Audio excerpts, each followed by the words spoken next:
Saxon, welcome to the show, mate. Thanks for joining us. Thanks, Dan. Great to be on. Do you want to start by giving us a little bit of background to your businesses and how you got started in the very earlier days?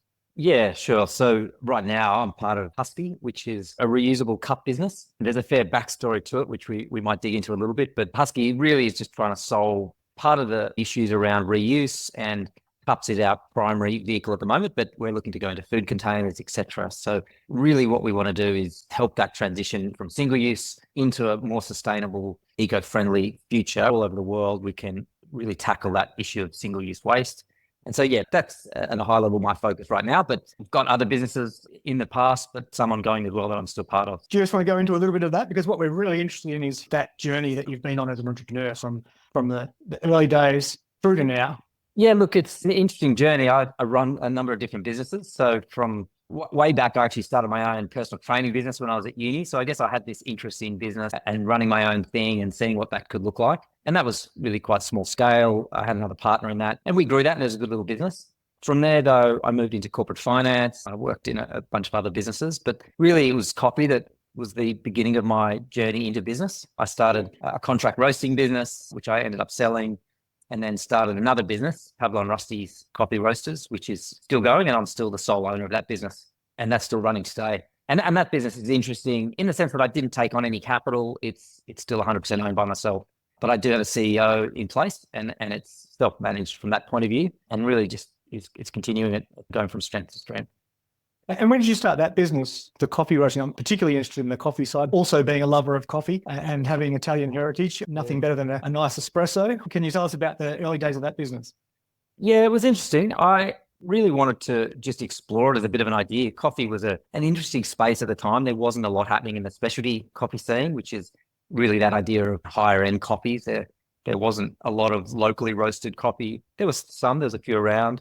The cafe scene was still growing. I mean, there were a lot of cafes around, but not a lot of them doing what I thought was a good enough job to what people wanted at the time or starting to want. And so I saw a few opportunities there. And one of them was the idea to start a cafe. But the problem was I wasn't really excited by the coffee that were available. So I thought, well, hang on, if I wanted good coffee, but I couldn't really find it, maybe starting my own roasting business would be a way to go. And perhaps there's other opportunities for other people looking for something better as well. So really that was the genesis, was this idea that there'd be a lot of cafes coming online that would be looking for a better quality and a more premium product. And so started that business and supplying wholesale. We also did start our own cafes. So we've had about 10 cafes over the years, and they've had good success. I wouldn't say amazing, but good enough. And then really we're stuck with two. We've got one still in the Sydney CBD and one in Brisbane CBD, and they've actually been great because they've just been brand building exercises and really drawing people to see what we do and in a really controlled environment. So the engine room is the coffee roasting. And when did you start that business? Was it like 20 years ago or something like that? Is that about right? Yeah, it's about 20 years ago now. It's a while. Yeah, okay. Sounds like a long time when you say it like that, right? But when you look at it, I think I read somewhere 2003, which seems like only a few years ago, but 20 odd years. When you started that business and you had a couple of different businesses along the way, did you look at that particular one and go, yeah, this has really got some legs here? When did you know that? Oh, look, I think it's a tricky one with that business. It definitely always had opportunity and legs. I think the industry was always growing. It was this idea of a recession-proof business. People would always buy coffee. It's probably a question of where they buy it, whether it's from a supermarket, from a local cafe. There's various outlets at what the office market was doing. We've had some opportunities. So we always knew there was something there. So we've kind of kept building the business. I guess the challenge was really knowing how to grow. And the challenge for me early on was just having enough capital. I mean, it was a real stretch. It was a struggle to get where we needed to get to. And growth doesn't come for free. Growth comes at a cost. And the amount of investment and the rate of return on that investment is really tricky to balance when you're growing organically. And so the questions of whether we take on capital or not was always there. And the opportunities that did come up, which were pretty constant, they just didn't represent the value proposition that I was hoping for any stage in the journey of the business. And so I constantly pushed back, but that was really the challenge, to grow and to manage the growth and do it organically. And I guess there are businesses which really do need the injection of capital to grow faster, different industries, different times, different markets. But for coffee, it felt like growing organically was actually good. So going without capital seemed to make sense, but look, not without its challenges. It was a really tough journey, and there was two key moments where I was like, gee, I don't know if we're going to make it. We kind of had grown, but it really just put too much stress on me, on the system as a business. It just wasn't coping, staff working hard, and we just didn't have the return. And there are other moments where it was really profitable and great, but unsustainable for me personally. And, it's like, okay, we've grown again, but I need more staff and we need to manage that. So it's a constant balance, I guess, trying to go through those various stages to, where it is now. And looking back over that 20 years in that particular business, would you have raised money in hindsight at different points, knowing what you know now, or having just come through the other side and that sort of stuff? Or is it preferable to own the whole business still and just let it go how it goes? Yeah, look, I'm really glad that I haven't taken on capital, if I'm honest. And that's been a really amazing outcome now to be able to, at this point, without any dilution. And I think that's a really lucky position to be in. Would I do it again? It's a good question. And there's probably two questions to ask around that. One is the people associated with the money and the money itself. And I think I'd actually had some negative experiences with some partnerships prior to that. And they were really quite challenging. So I was a bit nervous about the people that came with the money, not just the money itself. And so I did hesitate on that front. Later on, I realized that actually there are some great people with really good capital. And I feel like the value of good, positive capital is something that I've learned to really see in the market in others and to value and appreciate. So I think if I look back, I'd go, if I could find the right people with the right mindset or approach to capital as they came in, then sure, I think I would have been really open. And I think probably the business would have benefited from it for sure. But it's a challenge. It's always a challenge trying to work out what type of capital you take and who comes with that capital and what the expectations and approaches are. And I'm probably better and more equipped to manage that myself now too. I'm probably better able to have the kind of conversations that would direct that capital in the right way within the business that would make it a really balanced outcome. But early on, whether I was ready for that, and so as a result, I just pushed to the side. And has that influenced your, this next business? It's a different type of business, whereas the coffee side of things, I could be wrong, but a lot of it, the business side of things is probably more the traditional distribution and wholesale type business in terms of coffee, whereas this new one is making a product and might require more capital to get moving. Is that what you found, or is it completely different? Yeah, Huskee's a really different beast in terms of a business. The genesis of Huskee was quite different. And there was a group of people from the start. It wasn't just, my idea or something that I did on my own. It was definitely a team approach. And it really came together with a few different people with different backgrounds, with a different approach, with a few ideas being thrown around. And those ideas kind of stuck together. And we all kind of thought, there's something here. But we didn't really set out to solve or to start a business. What we did try and do is look at a set of problems and go, gee, wouldn't it be great to fix some of these problems? So I was working at Origin in Yunnan, down in the southern part of China. And we were trying to solve waste problems, actually, and trying to get more income to local farmers. We were trying to put together a bunch of different issues and think about products or ways we could help them and solve some of those problems through product or services or otherwise. So that was kind of bubbling away. And then at the same time, the coffee business was looking at waste at the cafe level. We were thinking about how do we make cafes more sustainable? How do we look at some of the big issues of the day? And war on waste and a few other things were really highlighting single-use cups as a problem. And then those ideas kind of merged. And so what we started to look at was how do we take waste at a farm at this Origin level? And then what's happening at the cafe level? And can we bring those together and unite them? That was how we kind of brought these ideas together to produce our first cup, which is actually made from coffee waste from the husk, hence the name Huskee is husk plus coffee. So it's bringing those two things together. And then how could we create a product and solve some of those problems? The business idea was actually secondary. So we weren't really thinking, gee, what's the business? What's the structure? I mean, that was kind of floating in the background. And I guess all the guys involved had decent amount of experience in business. So we thought we'd solve that problem when it came to it, set a vision and strategy and all that, good stuff that's necessary for business. But really at the time, that was way back down our thoughts. So it kind of evolved. And then what happened was this product actually got a bit of traction. It got some recognition. And we realized that, there's something here. And perhaps we should build a structure around it, try and accelerate it. And what we realized was the need was global and this was going to be a big business. And so, doing it on our own, we would need capital, we'd need investment, we'd need a very different approach than, what I had previously done in the coffee business. Okay. So what year was this when you started this one, Saxon? So I've been about 7 years old now. Yeah. The ideas were germinating probably 2 or 3 years before that. So we were starting to think about waste and husk and some of the bigger problems at farms before that, but they take a couple of years just to seeds to be sown about what we're going to do. And then by the time you start thinking about a product and developing a physical product and the science behind what we were doing in our cup was probably a little more ambitious than we realized at the time. Sometimes it's good not to know too much. Yeah, I was going to say, if you know too much, it's you might not do it.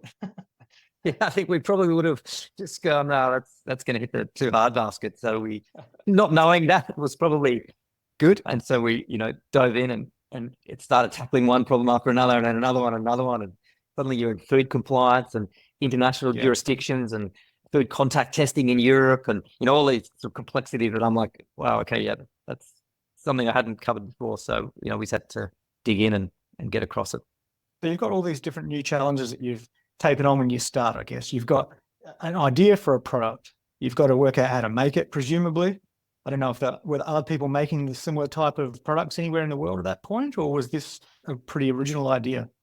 There have been other products using some ideas that are similar. I mean, certainly manufacturing cups isn't new. Turns out people have been making cups for quite a while. It would have been nice if we'd come up with that. But the kind of combination of materials and the use of waste materials, and certainly in coffee, it had never been done. So thinking through husk and trying to take this material, which is effectively a lignocellulose, and working out how we can turn that into a durable, long-lasting cup that's food safe and could be used over and over again and be reused at its end of life. So we take those cups once they've hit their end of life, which is a couple of years in a cafe everyday type setting, and we're now turning those into dog bowls and other products. So all of that thought process has to go back into the beginning, and all the materials you have to think about and the way you design it are all considered as part of a broader, longer term strategy. But so we spend a lot of time thinking through what are those downstream challenges we're going to have, and let's really build that into the product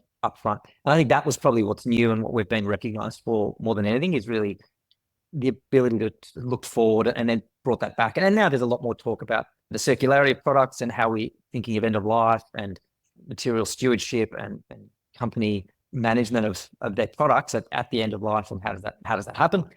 And I guess that's something we've really taken, put a lot of effort into from the very beginning. And from the idea to having your first sort of product, how long did that take? Probably about 5 years. A market-ready product, that is. Having a product is one thing, but there's a lot of compliance. There's a lot of other things. We've had a lot of testing. I mean, we've spent hundreds of thousands of dollars, if not, close to $1 million on testing and compliance. So there's a lot of time and effort that goes into that. Yeah, okay. And were you ready for that when you first started, or was that one of those items that was part of that learning curve? Oh, that was definitely part of the learning. And that's, as we went along, we realized that we were going to run short of cash, certainly from what we'd started with. And so we started to bring in a range of different, mainly small scale investors, just people that heard about it and believed in it and had a bit of cash to throw at it. So we had a few family and friends type round and a few sophisticated investors come in. And so that kind of got us to that next stage and allowed us just to continue those steps forward to get to that point. And then we won a significant contract with Nespresso, which was great. And that was sort of another stage of moving international and moving into larger scale expansion process.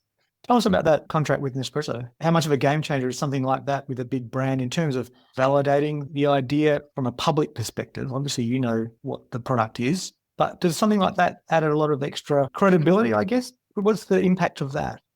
Oh, it's fantastic. I mean, I think getting the recognition is great to have a global brand like that, certainly, that operates in our space and is definitely trying to transition. And we're now seeing a lot more of that too, of large corporates trying to invest into either products or systems like this. But for us, that was really significant. It was a stretch, partly for their systems. We had to comply with a lot of their systems and processes, and that was a challenge. We just weren't ready for that in a lot of ways. We had to think about factories and all the things that factories require to meet their standards. And to Nespresso's credit, they have a lot of high standards that we have to meet. Their compliance was very strong, and we had to basically redesign the cup process to meet their standards. And their standards make sense. For us, growing a brand is quite easy. For them, they've got a brand and they've only got everything to lose if something goes wrong. So if we produce a product that fails to meet a certain standard or has a certain negative reputation effect because something happens to a consumer or, who knows what, which it hasn't, by the way, so we're all good.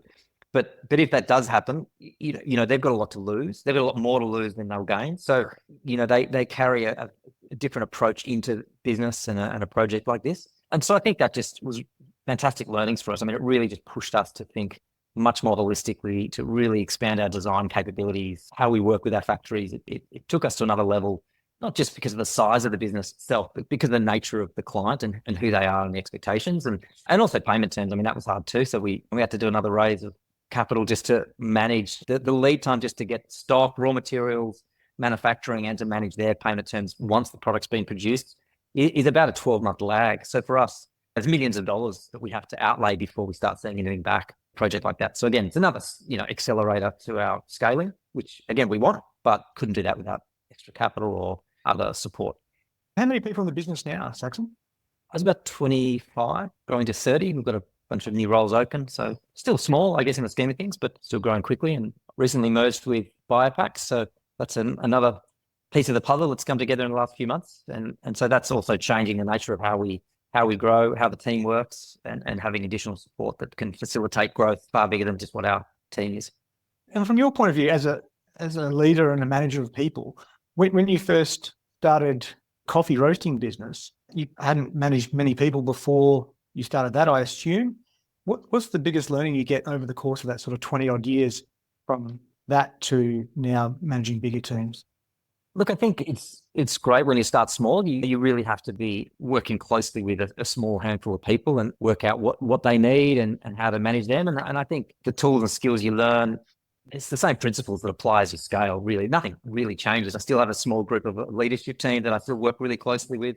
It's not really that different. I've come a long way in my own personal journey. So obviously I'm better at it than I was. And I've learned a lot along the way, and I've pushed myself, and I've tried to tool up in different areas where maybe I wasn't as strong. And so I think, you learn as you go, but I think the principles ultimately are the same. I think you still work closely with people. You still try and give them a sense of purpose and meaning behind what they're doing. You're really trying to instill in people why we're doing this. And there's a real core belief to what we do, that we're not just doing it for the sake of it. We're not just doing it to sit around for, just to earn an income, although that's necessary. But really what we're trying to focus on is something bigger. And with both these two core businesses, but other ones I've been part of, it's really driven for impact. I mean, we want to see change in the world fundamentally. And my view is business is a tool and a way to see change. And so much of my leadership or the way I manage people is really just helping people connect to that idea and giving them the same set of tools to do what they do better. And how do you get people doing their thing really well and supporting them? It's like, I certainly can't do everything, and I need people that are doing it. So it's really just, how do I help people do what they do really well so that they can achieve the kind of outcome we want? And presumably putting focus on impact over running a business for, like you say, for the sake of a business, that there's impact, I assume, goes through your whole culture of the company. It impacts the recruitment of people and why people want to come and join your company and all those types of things. Oh, very much so. I think it's a huge reason we have very little staff turnover. I mean, our staff churn is low. I mean, some of the challenges are, and most of the time we lose people is just because they're moving interstate or not related to the business itself. I mean, one of our goals is we want the people to have the best job they've ever had at the business. That's one of our objectives, is how do we create a great work experience, a great culture. And so, yeah, we keep people, which is great, but also for people looking from the outside in, it's like, yeah, they want to be part of something. People want more than just a job. They want to feel like, turning up to work each day is actually creating a difference and just enjoying it. I mean, work should just be enjoyable. And if people are in the right job doing the work they love and they're good at it and they're supported, well, hopefully we have a great outcome, both for them personally, but also for the business. So it should be really a win for both if it's done well. What's your biggest strength in business, would you say? And how does it help the business succeed? For myself, I see myself as a bit of a generalist. My ability to get across a lot is probably my strength. Not into detail. I mean, I'm a believer in the 80-20 rule. I get to about 80% competency in a certain area, and exponentially the amount of work required is not going to get me that much further for the amount of time I have available. So I feel like I'm strong in a lot of areas, even if I'm not the best at any of them. And that's why I find people that are and hire people that are actually experts and highly skilled in their given areas. And I guess I just see my role as bringing that all together and connecting the dots and making sure we don't miss anything and we're staying on track. So the ability just to kind of touch on all the different aspects of the business and really have a decent level of understanding in each area so that they all stay really connected is probably, what I can bring. At that point, when you're going through the process within any of the businesses, what is it that leads you to recognize okay, I'm at that point where I'm at 80% of what I need to know here. I need someone who knows the whole thing, is an expert in that. What are the sort of triggers that you see as you're going along where you realize it's time to bring somebody in for that now? I guess it's different for different parts of the business. And, there are certain core and critical functions that you want to get right earlier on, finance functions or just some of those core management functions, which can chew up a lot of time. And also if you don't get them right, can be pretty damaging. So, ensuring that they're done well is important. But I guess in each area as we grow, you really just have to invest a certain amount of time. And I know when it's time to move on when I'm just spending too much time. I love looking at new areas of the business and new opportunities. And I feel like if I'm getting bogged down, spending too much time in a certain area beyond kind of that learning or really getting across it, I feel like, okay, yeah, it's definitely time to make an investment and find someone that can really run and drive this particular space. And obviously as you scale, those areas become more specialized. And so, when you're small, they're carved up into quite broad categories. But then each area, marketing is a good example. You can spend a bit of time on marketing, but marketing becomes its own rabbit warren of activity. And there's so much going on. And, you can outsource a whole chunk. And when you are outsourcing, you're paying a lot. So you need to know what you're outsourcing and why you're paying for different services. And then slowly over time, you build the function within and apply a certain amount of pressure and then ultimately find someone that's really quite capable to oversee all the detail that can live within just the marketing function. And then someone that can probably stand up above that and then start to speak to strategy and some of the bigger picture of building a brand and what does a global brand look like. But again, it's all layers and you've just got to be amongst it to start to really get to know it and make sure you get it right. And then bring in the people that can fill out those functions and make them a strong part of the business and make it really a core. And then I can then just lean on those key people to provide me the kind of insights and, have a dialogue around how we build that function out. You mentioned earlier that there's sort of over the years, there's been different areas where you've had to tool up and get better at different things or whatever it might be. What would you say is some of the weaknesses that you had or areas you weren't as good at that you have been important for you to improve on? Or how did you manage them if you didn't, maybe you did hand them off to somebody else? Yeah, I think one of my strengths was realizing that I just couldn't do everything. And so finding people that could do a lot of that and just recognizing, I don't actually have a handle on everything that I probably could or should. But over time, I think you find those weaknesses or the blind spots really. And I guess they're probably more blind spots as there are anything or biases. You go in thinking that you have a certain idea or knowledge about something and you don't know what you don't know. And so until you surround yourself with people that can help you with that. So I think it's very easy to make assumptions and it's very easy to be strong-minded or have strong opinions about something. And I think that's a weakness in some ways because you can push too far ahead before you realize there are problems. And I think something I've learned over time is that by leaning on and trusting key people and getting support or external people to really challenge me and to say, well, hang on, have you thought about this, or to focus on certain things that you just don't know yet, or to challenge some of your perceptions has been hugely beneficial. And it's probably something, if I could go back, I'd do that even more, is to find people that, aren't willing just to agree with me all the time. I don't want people that just think my ideas are great because they're built in so many assumptions and biases that just ultimately will let us down. So finding people that I trust and are willing to speak up. And my CEO of Pablo and Rusty is a great example. We have really frank and clear conversations and I'll have a strong opinion and he'll push back and it's great. And it's actually really necessary for us to have a healthy, thriving relationship where we challenge each other and really press each other on different assumptions or what we're thinking about what's happening in the market. And that keeps us really grounded, which I think is great. What was the biggest lesson you took from your previous businesses into this new one? Oh, look, there's a lot of learnings from the first businesses. I think trying to do too much myself, probably. This business, I really learned to lean into other people and their skill sets a lot quicker and to find people quicker that I can trust, and not trust from an ethical point of view, but just trust with their capacity to deliver, their capacity to just turn up and get things done and really drive things forward. We're trying to be far more ambitious. And I think Huskee is an interesting business. And in the sense that it's global, its opportunity to create change and have impact is really significant. It's a very large opportunity, but we're covering a lot of area, a lot of territory. And I knew that if I just stay trying to do it all myself or trying to be on top of everything, then we just won't get there. So I think learning to stand back and think of the big picture and just try and keep on track and then build the teams and people that can deliver on that is really how we're going to grow. And that's a very different approach to how I started the first and earlier businesses. Much more hands-on, much more grind it out, get it done, and then build up organically. So I think, it's a totally different approach, which we'll see how we go.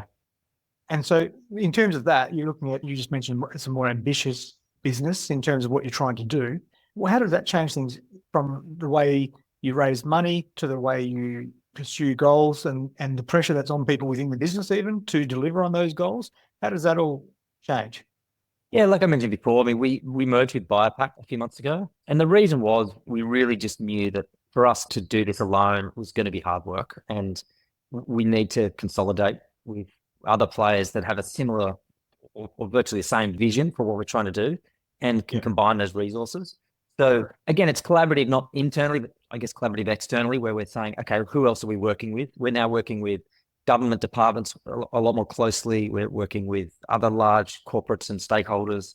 The way we're thinking about this is just very different. And we're trying to solve a few common problems. They're not just our problems. They're broader social or larger problems. And like a lot of companies that are trying to do that, which I think is great. Our approach has just been like, we just have to think bigger about how we partner and what that looks like and acquire capital. And, there's going to be a lot more sinking of capital to get to where we need to get to.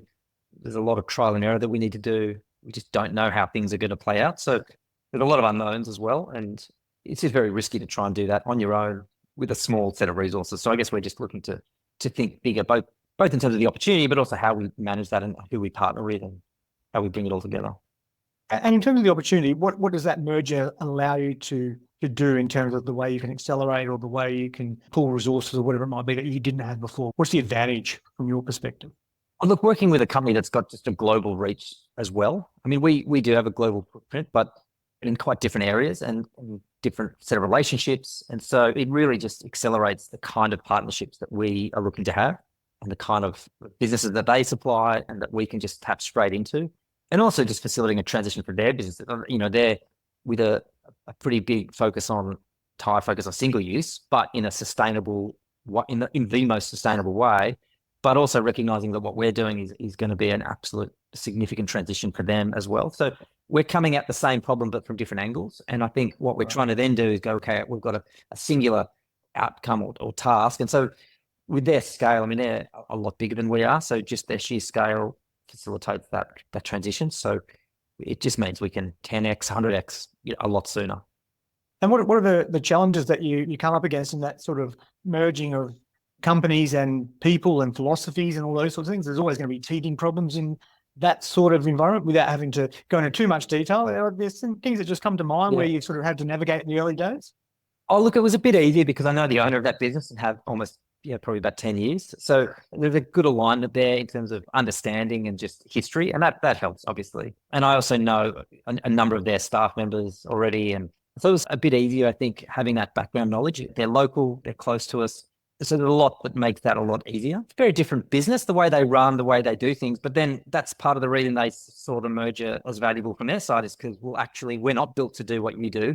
So actually, it's better off rather than trying to design and build that type of business within our business. Let's look to someone that's already doing it. And actually, the separation is good. And I think to their credit, what they've done is go, no, you guys just keep doing what you're doing. We're literally just here to support you, to see you scale and grow. Tell us what you need. Tell us, here's what we have available. If you need any of that support or people or access or capital, or, we've got it all ready for you to see you grow and to support you. So it's been a huge boost. Even our team, where we obviously couldn't talk about it too soon, but once we could start talking about it with our team internally, they were overwhelmed by the opportunity that presents and the ability for us to scale even quicker. So it's just been one of those really natural synergistic partnerships that just seem to make sense. And going into it, you're always a bit nervous about how it might land, but we're 2-3 months in now, and so far it's been nothing but positive. And this experience of going, wow, that was actually easy. And maybe it's a bit easy because we're not trying to purely integrate. Some businesses come together and they really try and squish them together. They're not trying to do that. We're not trying to do that. We are staying independent, but with all the access to the resources and capacity that they have, which is great. And the talent in their leadership team and the vision of what they want to do is great. And so it feels like we've got this support. We're not doing it alone anymore. What do you enjoy most about business and what you do? I'm lucky, I get to meet a lot of amazing people. I get to travel the world. I see a lot of things.